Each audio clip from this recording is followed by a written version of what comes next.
Hello everyone, welcome to simplified explanation. आज हम बात करेंगे एपिटोप्स या फिर एंटीजेनिक डिटर्मिनेंट्स के बारे में।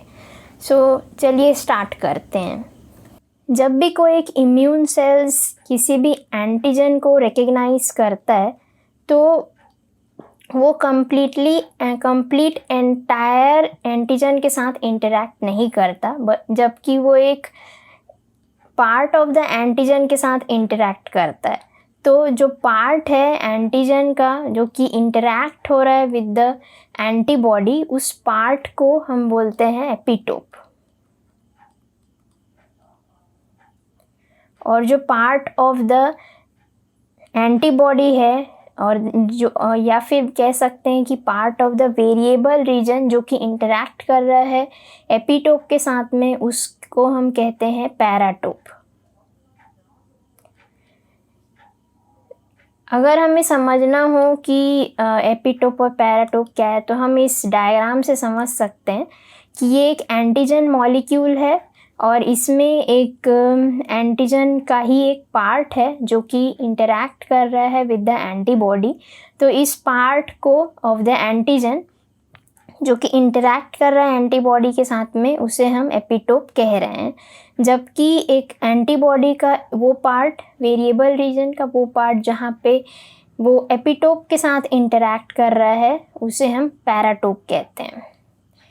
तो एपिटोप और पैराटोप जब इंटरैक्ट होते हैं तो फिर एक इम्यून रिस्पॉन्स प्रोड्यूस करते हैं।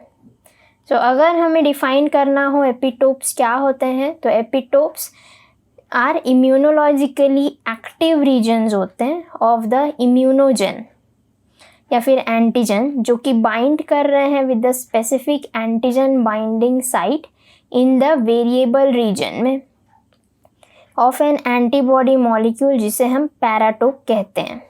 तो जैसे कि मैंने बताया कि जो एपिटोप रहेगा या फिर एंटीजेनिक डिटर्मिनेंट वो इम्यूनोजन या फिर एंटीजन का पार्ट होगा, जबकि पैराटोप जो रहेगा वो एंटीबॉडी का पार्ट होगा।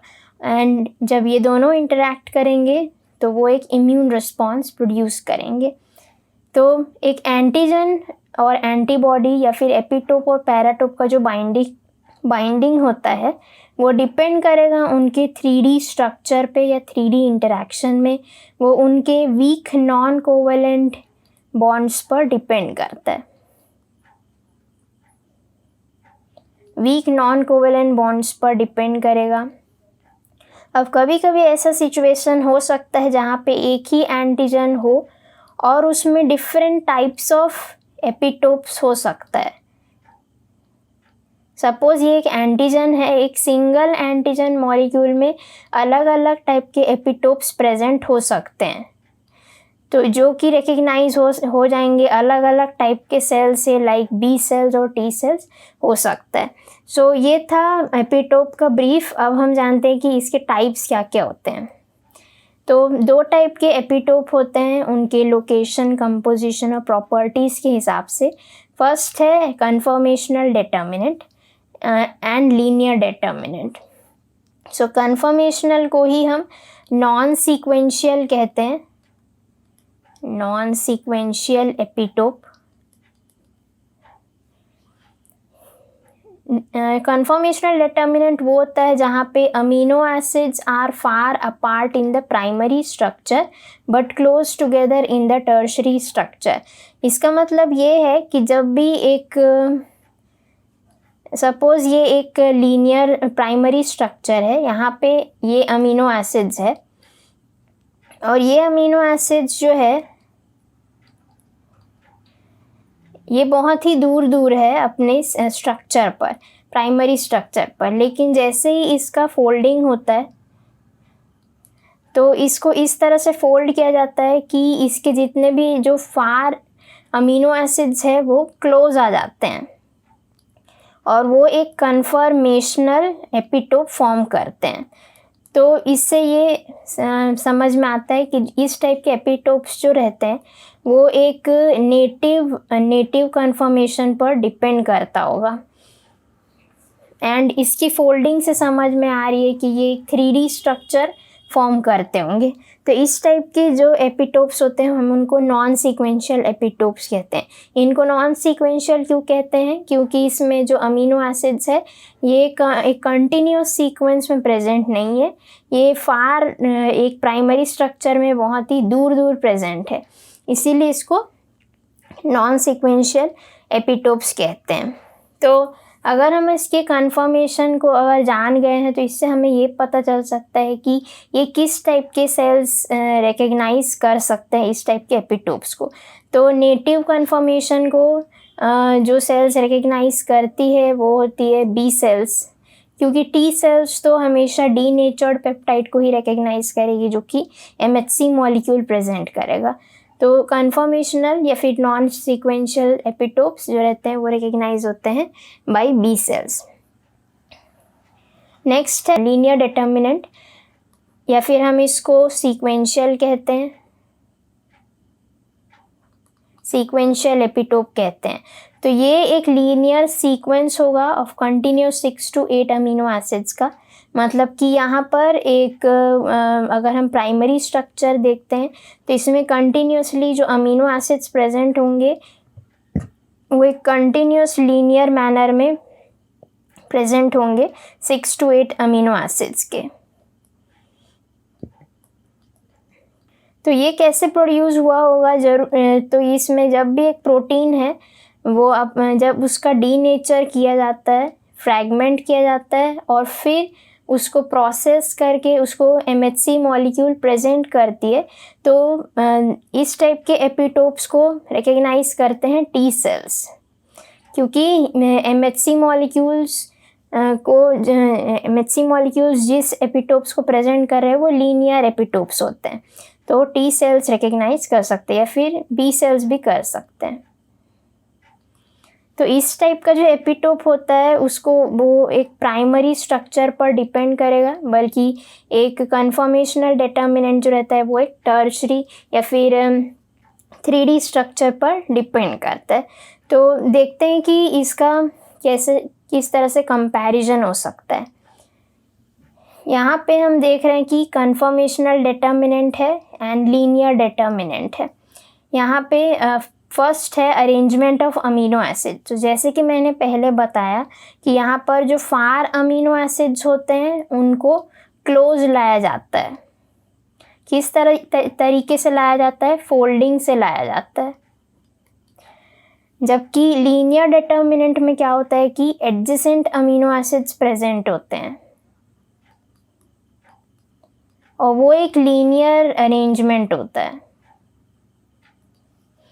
नेक्स्ट है एंटीजन एंटीबॉडी इंटरेक्शन। सो यहाँ पे जो एंटीजन का और एंटीबॉडी का इंटरेक्शन है वो डिपेंड करता है उनके 3D स्ट्रक्चर में, जबकि लीनियर में इनका जो इंटरेक्शन डिपेंड करेगा उनके प्राइमरी स्ट्रक्चर में।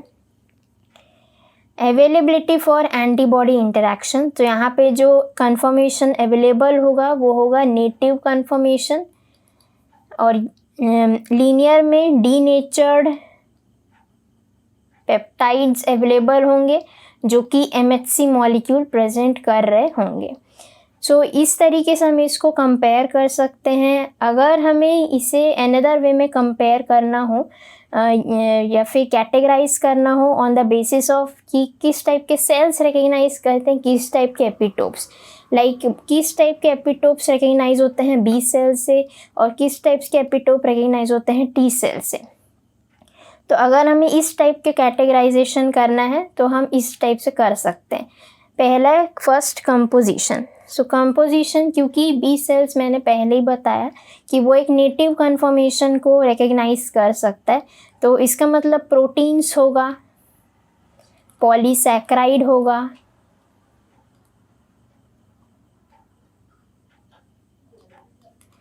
लिपिड्स हो सकता है, क्योंकि these all are present in their native conformation.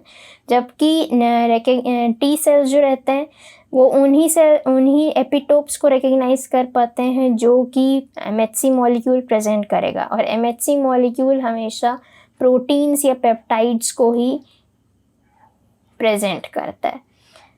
Next है interaction with antigen. So B cells में इम्यूनोग्लोब्यूलिन मॉलिक्यूल्स होता है तो इम्यूनोग्लोब्यूलिन मॉलिक्यूल डायरेक्टली एंटीजन के साथ में इंटरैक्ट करता है और वो एक इम्यून रिस्पॉन्स प्रोड्यूस करता है, जबकि टी सेल्स में ऐसा नहीं है। टी सेल्स में MHC एंटीजन को प्रेजेंट करेगा एंड देन टी सेल उस चीज़ को, उस एपिटोप को रिकग्नाइज करेगा। तो यहाँ पे हम देखते हैं कि ये एक बाइनरी कॉम्प्लेक्स बनाते हैं,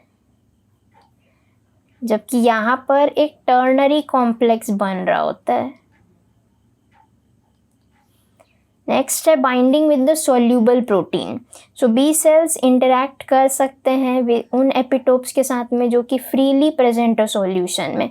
सो ये डेफिनेटली इंटरैक्ट करेंगे, जबकि ये टी सेल्स इंटरैक्ट नहीं कर सकते।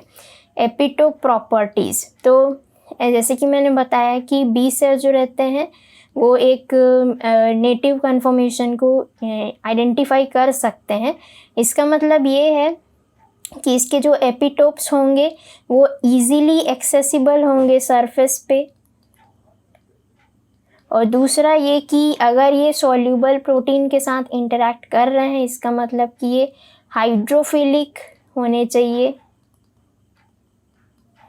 एंड ये sequential and non sequential amino epitopes दोनों को ही रिकग्नाइज कर सकते हैं।